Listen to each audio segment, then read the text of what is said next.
Nous allons parler résidence-service senior, un petit peu différente des autres résidences-service senior, avec Karine Bachelier, qui est présidente d'Eurus. Bonjour. Bonjour. Peut-être vous présenter, je pense que votre parcours est intéressant, et ensuite on va présenter le groupe Eurus. Donc, je m'appelle Karine Bachelier, j'ai 44 ans.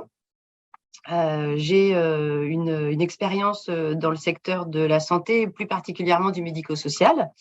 J'ai fait une prépa HEC, une école supérieure de commerce, alors en option contrôle de gestion hospitalier, puisque je savais déjà que je voulais me destiner au secteur de la santé. J'ai d'ailleurs commencé à travailler au sein de l'Agence régionale d'hospitalisation avant que ça ne devienne les agences régionales de santé, de l'Union régionale des caisses d'assurance maladie du Languedoc-Roussillon, aux côtés du créateur des URCAM, Rémi Fromentin. J'ai travaillé au CHU de Montpellier. J'ai aussi travaillé chez Yves Rocher, groupe Yves Rocher, en contrôle de gestion, lorsque je me suis rapprochée de ma famille à Nantes à la naissance de mon premier enfant.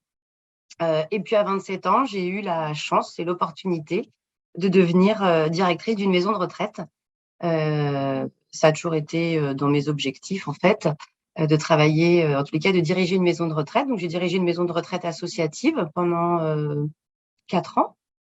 Puis, j'ai été recrutée par le CCS de la ville de Nantes pour dupliquer, en fait, le programme immobilier que j'avais réussi à mettre en place pour l'EHPAD que je dirigeais, qui était sur un beau programme à un tarif très économique, pour dupliquer la même chose. Puis j'ai donné aussi des cours de contrôle de gestion pour les comment ça s'appelle déjà? Pour le CAFDES et le CAFERUIS, pour les diplômes des directeurs d'établissement à la faculté de Nantes. J'ai été référente pour l'Union nationale des CCAS dans l'étude nationale de coûts qui était diligentée par l'ATI dans l'objectif d'une tarification à l'activité sur les EHPAD comme ils avaient pu le faire sur le sanitaire. Voilà, donc un parcours, en tous les cas, orienté sur la santé depuis le début. Voilà, et j'ai créé Eurus en 2013, suite à une rencontre. Eurus, donc c'est des résidences-service senior. Pourquoi est-ce que je dis que pourquoi dans la présentation, j'ai dit que les résidences étaient un petit peu différentes des autres actuellement existantes? Alors, je vous avoue que moi, en étant du secteur de la gériatrie, avant de rencontrer en fait Michel Alanic, qui est le fondateur à mes côtés d'Eurus, Michel Alanic travaillait chez à l'époque, c'était un promoteur réalité, qui du coup réfléchissait aux résidences services seniors. Beaucoup de promoteurs avaient créé leur filiale de résidence service senior et le groupe Réalité s'intéressait en fait à cette activité. Dans ce cadre-là, je rencontre en fait Michel Alanic qui réfléchit sur le sujet avec Johan Joubert, le PDG de Réalité. Et je vous avoue que j'ai annulé 3 fois le rendez-vous parce que franchement, voilà, les résidences seniors, pour moi, c'était la piscine et la salle de sport, ça m'intéressait pas vraiment. J'ai fini par le recevoir en rendez-vous et je me suis rendu compte que rien n'était écrit, qu'ils étaient juste dans une réflexion et j'ai entrevu en tous les cas l'opportunité de créer un modèle différent. Alors, en quoi le modèle Eurus est différent?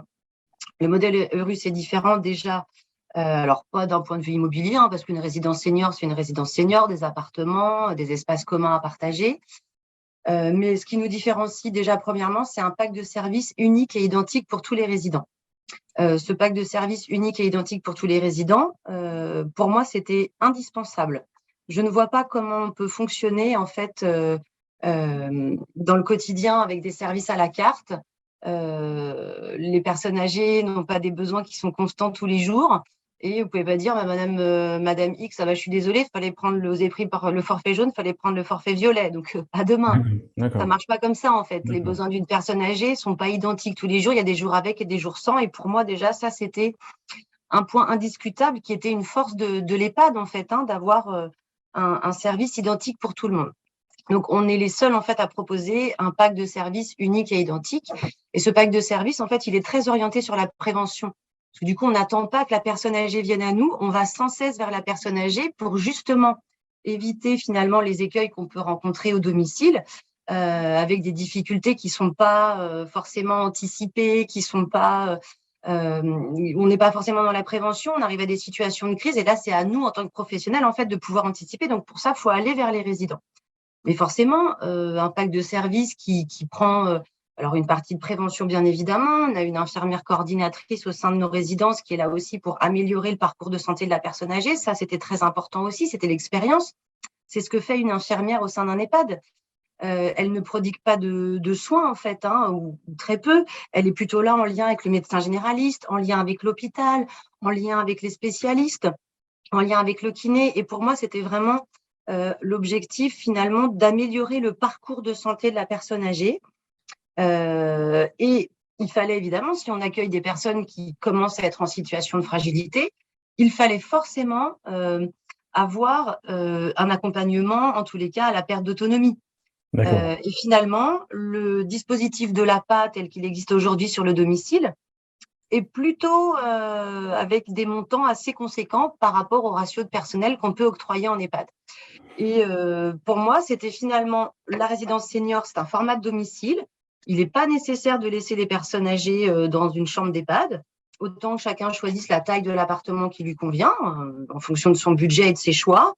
Un pack de services pour avoir la totalité, en tous les cas, ce que j'estimais comme le minimum en fait d'intervention nécessaire pour leur assurer en fait une surveillance et en tous les cas éviter les situations de dégradation majeure de l'état de santé, et puis offrir l'accompagnement geste de la vie quotidienne par un service d'aide à domicile exclusivement réservé à nos résidents, un service d'aide à domicile internalisé, ce qui est possible dans le cadre des résidences seniors. Donc, pour chacune des résidences, on a un service d'aide à domicile, libre au résident de l'utiliser ou pas. Le résident qui souhaite continuer à faire intervenir ses intervenants qu'il avait à son domicile, c'est lui qui décide.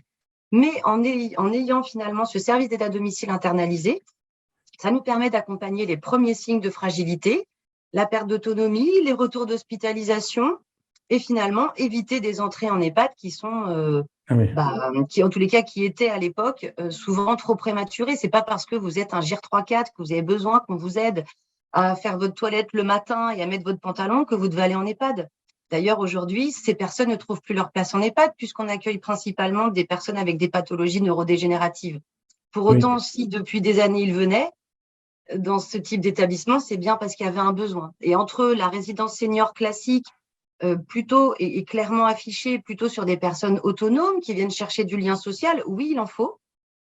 L'EHPAD, qui aujourd'hui est devenu qui est hyper collectif, qui n'est pas forcément toujours avec des interventions très individualisées. Pour moi, il manquait un chaînon dans l'offre. Et c'est là aussi, enfin voilà, c'est la raison en fait du modèle russe, c'est ce en quoi on est différent. Et c'est ce qui fait aussi que, par exemple, on accueille des personnes des couples aidants-aidés, puisque le couple aidant-aidé, j'en ai vu tellement dans mon bureau quand j'étais directrice d'EHPAD. Il n'y a pas de choix, c'est soit on se sépare, soit on reste à domicile avec potentiellement dans 50% des cas l'aidant qui décède avant l'aidé. Nous, l'idée, c'était de soulager les aidants et de leur permettre de rester ensemble le plus longtemps possible. Il y a aussi des pathologies invalidantes qui n'attendent pas en fait l'âge. Quand vous avez une sclérose en plaques, quand vous avez une maladie de Parkinson, il y a des étapes de la vie qui sont plus difficiles à passer. On n'a pas tous la chance d'avoir des proches pour nous accompagner au quotidien. Et pour autant, on ne se projette pas dans un EHPAD avec des gens qui ont plus de 85 ans et qui sont sur des pathologies dégénératives. Donc, c'était vraiment cet entre-deux, en fait. Entre les deux, vraiment, c'est ce modèle hybride, en fait. Et c'est en ça qu'on est différent. Oui, mais si vous précisez qu'actuellement, ceux qui se lancent dans le résidence service senior ont tendance à vouloir essayer de rajeunir vers des seniors plus autonomes, mais vous avez pris le chemin inverse, à cibler entre guillemets, cibler des résidents, des personnes qui sont un peu plus, un peu plus fragilisées. Fragilisées, soit souvent avec des difficultés motrices, qui font que les gestes de la vie quotidienne sont compliqués, mais qui ont encore, qui sont en pleine capacité cognitive et qui n'ont pas besoin qu'on décide à leur place et qu'on rythme la vie à leur place et qu'on les empêche d'être acteurs de leur vie. Soit des personnes très âgées aussi. Il y a des personnes qui sont très âgées, qui vivent à leur domicile, mais pour lesquelles le moindre petit grain de sable vient tout de suite en fait fragiliser la vie au domicile et parfois entraîne des entrées en EHPAD en urgence qui ne sont pas forcément adaptées une fois que la situation en fait se rééquilibre.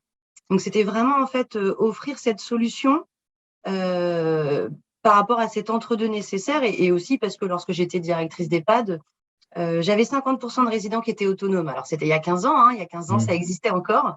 Ouais. J'avais 50% de résidents qui étaient autonomes et je me disais, mais qu'est-ce qu'ils sont venus chercher dans des chambres qui, à l'époque, faisaient 17 mètres carrés, avec même pas une douche dans chaque chambre? Pourquoi sont-ils là? Et c'est finalement l'expérience, en fait, de ces résidents que j'ai pu écouter et surtout entendre qui m'a amené en fait à créer le modèle Eurus pour cette population qui, en plus, aujourd'hui, trouve plus sa place. Et puis, dans l'histoire, parce qu'il y a toujours une histoire avec les personnes âgées, hein, on ne travaille pas dans le secteur des personnes âgées sans raison.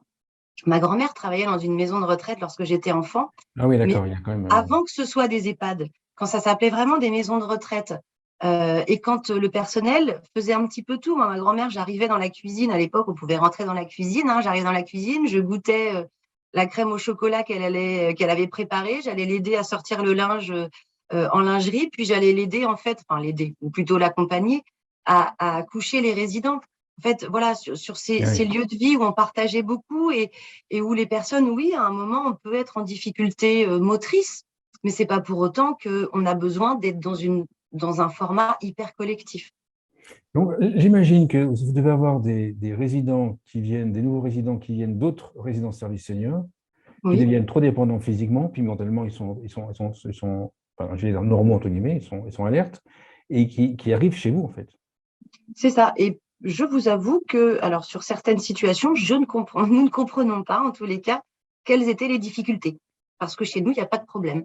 Et Bah, donc, c'est assez surprenant, en fait. Parfois, j'arrive pas à comprendre. On nous dit que la résidence senior a demandé à ce que la personne quitte la résidence parce qu'elle n'était plus adaptée. Et c'est très bienveillant de faire ça, hein, plutôt que de maintenir quelqu'un dans un établissement quand on n'est plus en capacité de l'accompagner. Et puis, chez nous, il n'y a pas de problème. Alors, je pense que le modèle, avec le fait qu'on aille beaucoup vers les personnes, qu'on ait beaucoup de liens avec eux en fait au cours de la journée, on vient ramener le petit déjeuner, on a un tarif de restauration qui est très faible, qui fait qu'on a 80% de nos résidents qui viennent prendre le repas.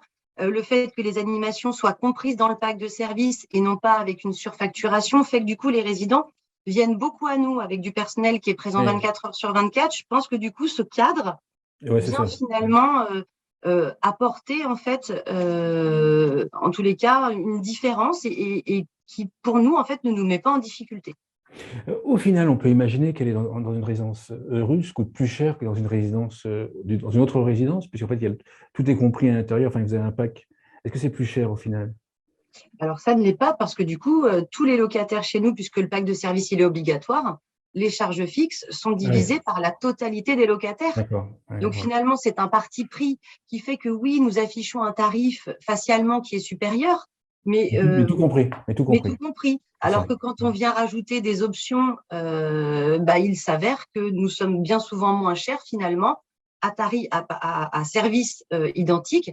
Nous sommes bien souvent moins chers puisqu'un service, lorsqu'il n'est pas certain, on le facture plus cher puisque forcément, c'est logique, les charges fixes sont portées par moins de personnes. Si je suis résident chez vous et que je deviens, enfin, je deviens dépendant de manière cognitive, là, je vais aller en EHPAD, j'imagine. Oui, on va vous Voilà. accompagner en fait. Voilà. Alors, il faut Par savoir contre, qu'on ne se par réveille contre, pas dépendant cognitivement du oui, jour au oui, oui, lendemain. je comprends, je schématisais Il un y a peu. quand même une Oui, phase en amont qui fait qu'on peut oui. anticiper certaines choses. Oui, oui, oui, oui, surtout que j'avais une émission sur Alzheimer avec le président de France, enfin, recherche France Alzheimer. Il m'a expliqué, oui, c'était la protéine qui se développait progressivement, deux protéines qui se développaient progressivement. Ouais, C'est j'ai ça. compris Donc, le principe. on a le temps de voir venir les choses et Voilà, c'est justement, ça, contrairement au domicile isolé, en c'est ça. plus, on perçoit des choses, nous. Ah oui, oui, vous passez, oui, d'accord. Mais par Ah contre, oui, à l'extrême, chez vous, si je comprends bien, je peux devenir à la limite très dépendant physiquement et rester et puis alerte mentalement, et je peux rester chez oui. vous. Bah, notre résident le plus dépendant est quelqu'un qui a 72 ans et qui est tétraplégique. Ah, d'accord, oui, c'est ça. Oui, alors que ça, en fait, effectivement, c'est pas possible dans d'autres résidences. Oui, donc effectivement, vous rentrez dans la case tant que les personnes sont alertes de manière cognitive, au niveau cérébralement, vous pouvez les Souvent, accueillir. je dis tant qu'ils sont en capacité de nous alerter en cas de danger. Je pense que c'est ça un petit peu. Vous C'est ça. voyez, même si je suis pas capable de me pencher pour ramasser ma télécommande qui est tombée, tant qu'on est en capacité de nous alerter pour qu'on vienne la ramasser, finalement, on peut être chez nous. Et c'est en ça que finalement, c'est le cognitif, même si en début de pathologie cognitive, je vous dis le cadre de la résidence. En tous les cas, on a pas mal on a eu quelques résidents qui avaient des troubles, des pathologies, des déficiences temporospatiales et qui finalement, avec le cadre de la résidence, arrivent tout à fait, en fait, à vivre au sein de la résidence. Alors, voilà, en tous les cas, la démence temporofaciale n'a pas les échelles, en tous les cas, de dégradation qu'on peut connaître sur l'Alzheimer. Donc, ce sont des pathologies un petit peu différentes. Sur un résident Alzheimer, on en a quelques-uns, mais surtout dans le cadre de couples aidant-aidés. Où en fait, là, du coup, dans le cas d'un Alzheimer, la personne ne vit pas seule, mais au moins son conjoint peut retrouver de la liberté et ne pas s'inquiéter dès qu'il doit sortir, dès qu'il doit aller faire des courses et retrouver un petit peu un souffle de vie pour pouvoir continuer à être ensemble. Oui, c'est ça. L'intérêt que je vois tout de suite, c'est être ensemble. C'est être ensemble le plus longtemps possible. Sinon, en EHPAD, ils auraient été probablement séparés. Mais comme aller jusqu'à la fin de la vie, en fait. C'est-à-dire que on a la chance, on est une structure du domicile, on est considéré comme du domicile. Donc, on peut faire appel aux soins palliatifs à domicile, on peut faire appel à l'hospitalisation à domicile. Et justement, pour des couples, on le vit au quotidien. Enfin, quand un couple est séparé parce qu'il y a une hospitalisation, c'est catastrophique pour la personne qui est hospitalisée, mais ça l'est aussi pour son aidant. Et organiser le retour le plus rapidement possible pour leur permettre d'être ensemble, pour leur permettre de mourir main dans la main, parce que ça arrive parfois, mais aussi pour éviter des hospitalisations prolongées qui vont épuiser les dents. C'est très facile d'organiser de l'hospitalisation à domicile parce qu'il y a une infirmière coordinatrice au sein de la résidence, parce que du coup, les intervenants n'arrivent pas comme ça, comme dans un domicile isolé, parce qu'on fait le lien avec le médecin généraliste, parce qu'on organise tout ça avant le retour de la personne, comme pour les soins palliatifs. Et donc, du coup, c'est pour ça qu'il y a une infirmière coordinatrice au sein des résidences, pour aussi, en fait, accompagner. Il y a beaucoup de choses qui existent pour le domicile, mais le grand public ne le connaît pas. Les enfants des personnes âgées ne sont pas en capacité de porter ça. Nous, on est présents 24 heures sur 24 et on est en capacité de porter ça. Donc, du coup, ça permet aussi d'éviter des hospitalisations prolongées qui sont pas forcément, qui sont pas nécessaires pour les personnes âgées ni pour leurs proches, en fait. Oui, mais c'est pas vraiment top le positionnement. Ça permet aussi une meilleure garantie qu'ils vont pouvoir rester jusqu'au bout à leur domicile chez vous, en fait. C'est ça, alors. Alors que si on est à domicile chez soi, enfin, dans une maison, puis qu'on devient un peu dépendant, boum, on arrive directement à l'EHPAD, il n'y aura pas eu de prévention, il n'y aura rien eu. Alors qu'à vous, si on rentre chez vous un peu plus tôt, on a une meilleure garantie qu'on reste, tant qu'on est valide mentalement, on reste chez vous, en fait. C'est ça. Par exemple, sur nos sorties de 2020, sur les sorties de 2020, on a un tout petit peu plus de 20% des résidents qui sont partis en EHPAD. Bien sûr. Et sur ces 20%, il y en a plusieurs qu'on aurait pu continuer à accompagner, mais après, c'est le choix de chacun. Et ce qui compte surtout aujourd'hui, c'est d'avoir une pluralité d'offres, en fait, et de laisser, en fait, de ne pas tout standardiser, et de laisser justement l'opportunité de modèles différents, de propositions d'offres différentes pour permettre à chaque personne âgée, la perte d'autonomie, c'est pas générique. Donc, que chacun trouve la place. Oui, et c'est parce que, en fait, vous avez un pack unique et identique que vous permettez d'avoir une spécialisation, d'être sur mesure. Exactement, grâce à ça, en fait, et donc il y a des jours avec et des jours sans, et donc pour ça, en fait, c'est ce qui nous permet, en fait, d'accompagner, parce que même si on laisse l'opportunité à nos résidents vous savez, je souris parce que il y a des choses que je voulais enlever de l'EHPAD absolument. Le fait de les lever le matin pour le petit-déj. Chez nous, chacun choisit l'horaire de son petit déjeuner. Bon, il n'empêche que quand vous êtes habitué à prendre votre petit déjeuner à 8 heures, ça ne change pas. Mais au moins, il y a la liberté. Il y a la liberté de choisir son heure. Voilà. Le fait de déjeuner en EHPAD, ils aimeraient ne pas déjeuner toujours à la même place, ne pas déjeuner toujours à la même heure. Bon, au final, tout le monde est devant la porte à midi. Mais en tous les cas, c'est ça. C'est si on a 15% qui ont envie de déjeuner à 13 heures, mais ils déjeunent à 13 heures, en fait. On n'a pas à leur imposer, en fait, l'heure de leur déjeuner. C'est surtout ça pour nous. C'est proposer. On propose, ils disposent. Voilà. Chez nous, c'est la règle. Notre métier, c'est de leur proposer, c'est d'écouter leurs attentes, mais surtout de répondre à leurs besoins. Mais quoi qu'il arrive, on propose, ils disposent. L'intervention du SAD, nous, on estime parfois qu'il serait nécessaire qu'il y ait une intervention du SAD. Si la personne âgée n'en a pas envie, elle n'en a pas envie. Si nous, on estime que notre intervention tous les matins devrait être d'une demi-heure, mais que la personne âgée a envie d'une heure, c'est elle qui décide, en fait. On n'a pas à décider pour elle. Et ça, c'est important c'est pas parce qu'on est une personne âgée qu'on n'est plus une personne. Et donc, laissons-les, en fait, être acteurs de leur vie et qu'ils continuent à décider en toute liberté. Ça, c'est important pour nous. L'emplacement, lorsque vous créez une résidence, l'emplacement, c'est pareil que les autres résidences, c'est centre-ville, c'est les mêmes principes ou là aussi il y a des différences? Alors, c'est centre-ville, mais vous voyez, j'étais avec là cet après-midi, avec un commercialisateur qui commercialise beaucoup de logements avec d'autres gestionnaires et qui me disait que nos programmes ont l'air d'être quand même plus centre-ville que d'autres résidences. Effectivement, une résidence qui se destine à des gens qui sont encore un peu autonomes, ils vont être plus facilement véhiculés. Donc, D'accord, on c'est ça. peut s'éloigner un petit peu de certains services. Nous, ce qu'on veut, c'est que le résident puisse aller chercher, c'est vrai en plus, sa baguette et son journal tous les matins s'il en a envie. Voilà, moi, D'accord, c'est l'objectif.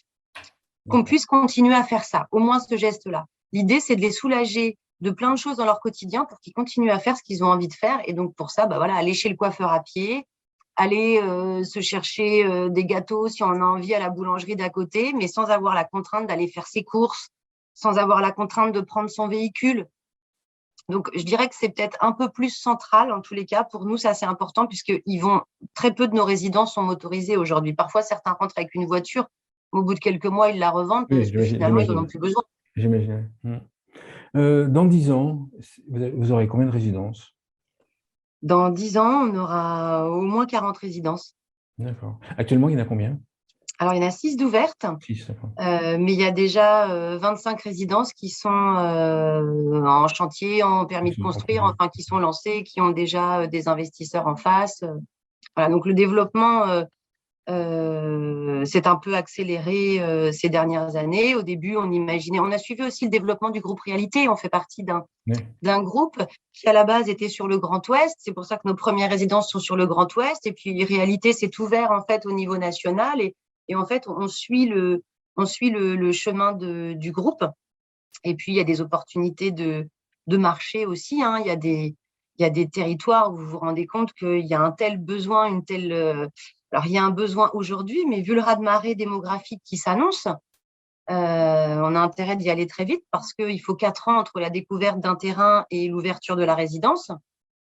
Vu Oui, ce qui s'annonce, on oui, a intérêt de se dépêcher, en fait, hein. oui, oui, oui, oui, C'est aussi pour ça.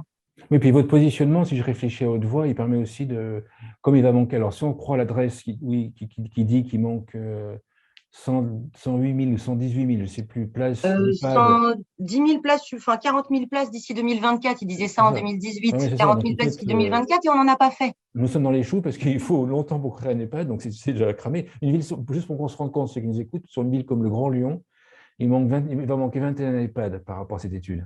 Sur une ville comme Oui, Lyon, 21 EHPAD. Donc vous, comme vous vous positionnez, effectivement, vous acceptez les personnes qui sont dépendantes physiquement, mais n'ont pas forcément trop lourdement atteint avec la maladie d'Alzheimer, vous allez pouvoir remplir enfin, répondre à la demande là.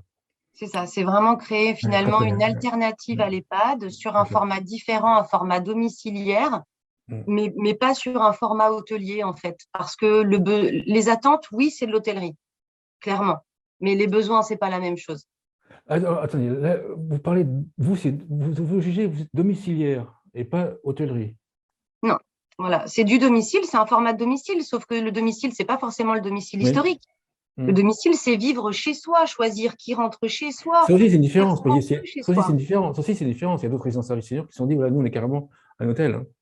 Voilà, nous, c'est pas notre vision des D'accord, choses. Ils sont chez eux, d'accord, les résidents sont chez d'accord, eux.